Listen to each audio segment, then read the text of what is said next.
नैब ज़दा सियासतदानों के लिए उम्मीद की किरण। वफाकी हुकूमत ने नैब तरामीम केस का फैसला चैलेंज कर दिया। वफाक ने प्रैक्टिस प्रोसीजरल कानून के तहत सुप्रीम कोर्ट में अपील दायर कर दी। अदालत उज़्मा से नैब तरामीम के खिलाफ फैसला कलअदम करार देने और नैब तरामीम को बहाल करने की इस्तदा। दरख्वास्त में कहा गया कानून साजी पार्लिमान का इख्तियार है। अपील में फेडरेशन, नैब और चेयरमैन PTI को फरीक बनाया गया है।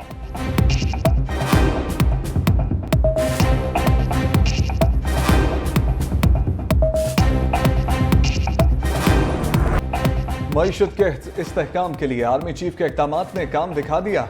पाकिस्तान स्टॉक एक्सचेंज ने नई बुलंदियों को छू लिया। ट्रेडिंग के दौरान 100 इंडेक्स 50,000 पॉइंट्स की सतह को पार कर गया। उतार चढ़ाव के बाद इंडेक्स 49,791 पॉइंट्स पर ट्रेड। डॉलर का रिवर्स गेयर भी जारी।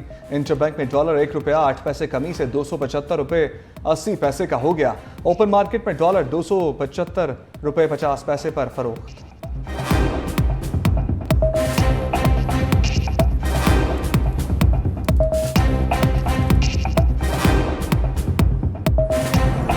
पाकिस्तान किसी को भी चीन के साथ हमारे गहरे दोस्ताना ताल्लुकात मुतासर करने की इजाजत नहीं देगा।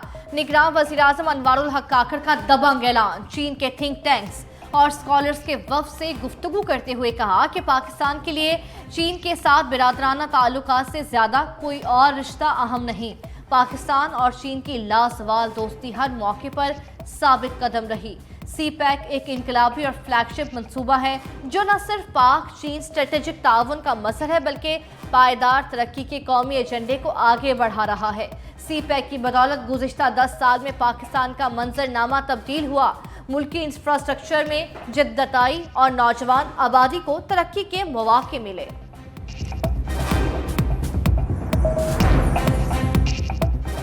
अटियाला जेल में चेयरमैन PTI के सेल की तोसी। साबिक वज़ीर-ए-आज़म का सेल 35 से बढ़ाकर 7 फुट कर दिया गया।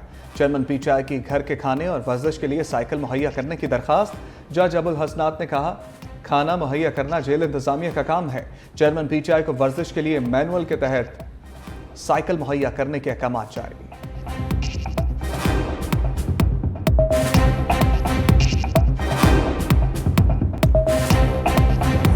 परवेज इलाही और मोनिस इलाही के खिलाफ नैब का शिकंजा तैयार। नैब का शरीक मुल्जिमान के खिलाफ भी घेरा तंग करने का फैसला। रेफरेंस तैयार। परवेज इलाही, मोनिस इलाही, मोहम्मद खान भट्टी समेत 6 मुल्जिमान नामजद। नैब ज़राए के मुताबिक परवेज इलाही ने बतौर वज़ीर आला गुजरात के लिए 72 अरब के तरक्याती पैकेजेस दिए। तमाम मनसूबों की मंजूरी गैर कानूनी तौर पर दी गई और किकबैक्स दी गई। चेयरमैन नैब की मंजूरी के बाद रेफरेंस एहतसाब अदालत में दायर किया जाएगा।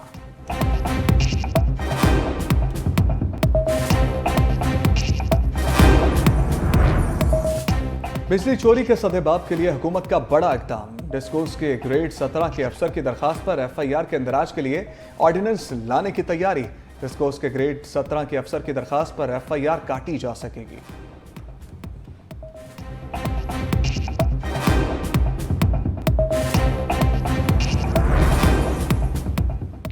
सुप्रीम कोर्ट ने खैबर पख्तूनख्वा में बिजली की लोड शेडिंग के खात्मे का फैसला कलअदम करार दे दिया। फैसले में कहा गया पेशावर हाई कोर्ट का लोड शेडिंग के खात्मे का हुक्म कानून के बरखिलाफ है। मुतल्लिका फोरम के होते हुए हाई कोर्ट बराह रास्त हुक्म जारी नहीं कर सकती। लोड शेडिंग से मुतासरा अफराद नेप्रा से रुजू करें।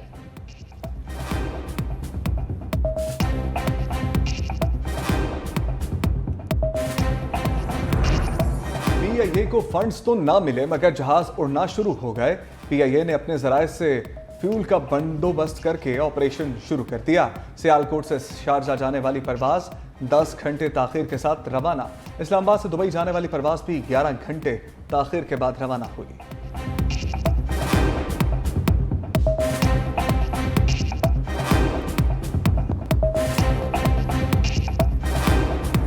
निगरान वज़ीर-ए-आज़म अनवारुल हक काकड़ का दौरा चीन। वज़ीर-ए-आज़म आज बीजिंग में मसरूफ दिन गुजारेंगे। अनवारुल हक काकड़ तीसरे बेल्ट एंड रोड फोरम बराए बैनुल-अक़वामी ताउन में शिरकत करेंगे। रूस, कीनिया और श्रीलंकन सदूर से मुलाकातें भी शेड्यूल। वज़ीर-ए-आज़म चीनी सदर की जानिब से आलमी रहनुमाओं के एजाज़ में एशिया में भी शिरकत करेंगे। दौरे के दौरान निगरान वज़ीर-ए-आज़म की चीनी सदर शी जिनपिंग, चीन के वज़ीर-ए-आज़म और सीनियर क़यादत से मुलाकातें भी होंगी। मुख्तलिफ शोबों में ताउन के समझौतों पर दस्तखत होंगे।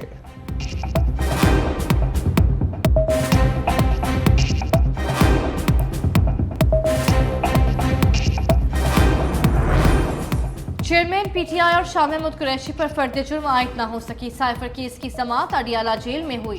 चेयरमैन पीटीआई और शाह महमूद कुरैशी को चालान की नकुल तकसीम, दोनों ने नकुल पर दस्तखत कर दिए। ऑफिशियल सीक्रेट एक्ट की खुसूसी अदालत के जज अबुल हसनान जुल्कुलैन ने समाअत 1 हफ्ते तक मुलतवी कर दी।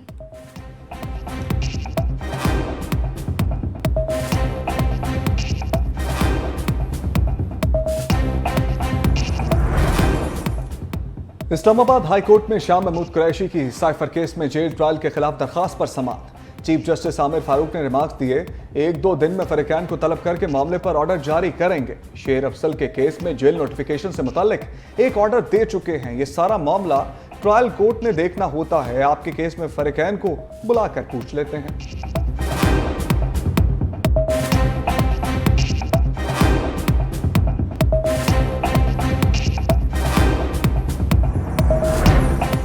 इसहाक डार रेफरेंस से बरी होंगे या रेफरेंस आगे चलेगा? एहतसाब अदालत ने फैसला महफूज कर लिया। इसहाक डार और दीगर के खिलाफ आमदन से जायद असासाजात रेफरेंस पर समाअत। नैब प्रोसिक्यूटर इसहाक डार के वकील काजी मिसबाह के दलाइल मुकम्मल। फैसला 21 अक्टूबर को सुनाया जाएगा।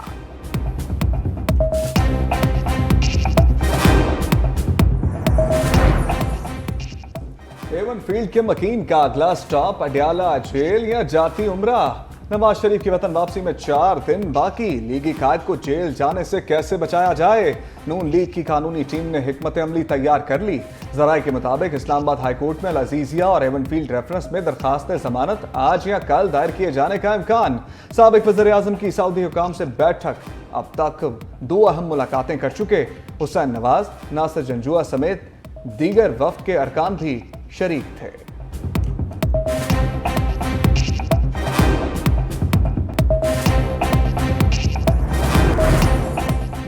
कराची में 96 गज के प्लॉट पर 9 मंजिला इमारत खड़ी कर दी गई। सिंध हाई कोर्ट में आगरा ताज के खिलाफ दरख्वास्त की समाअत। अदालत ने अलॉटिस की दरख्वास्त मुस्तरद करते हुए इमारत गिराने का हुक्म दे दिया। सिंध बिल्डिंग कंट्रोल अथॉरिटी को 2 हफ्तों में इमारत मिसमार करने की हिदायत।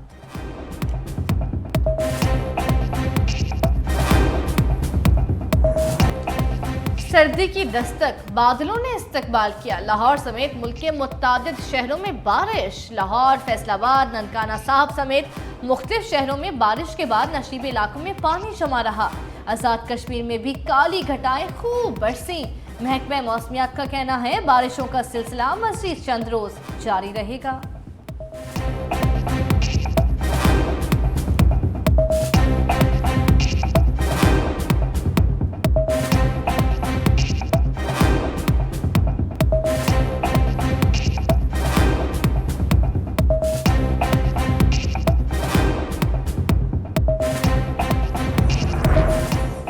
बारिश के साथ साथ बर्फबारी की भी एंट्री। सर्दी बढ़ने लगी। वादी नीलम में रत्ती गली झील समेत दीगर सियाहती मुकामात पर बर्फबारी का आगाज। सवात, माहौटंड और पाराचनार ने भी बर्फ की सफेद चादर ओढ़ना शुरू कर दी।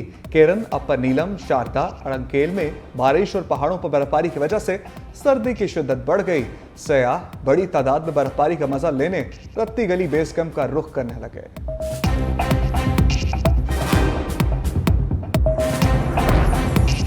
पाकिस्तान का सबसे ज्यादा पढ़ा लिखा ख्वाजा सरा टोबर टेक्सिंग के फैज अहमद फैजी ने घर और मुआशरे से लड़कर एमफिल की डिग्री हासिल की। दौरान तालीम ही घर वालों ने फैजी को घर से निकाल दिया। फैजी ने ख्वाजा सराओं के यहाँ पनाह ली और उर्दू में एमफिल किया।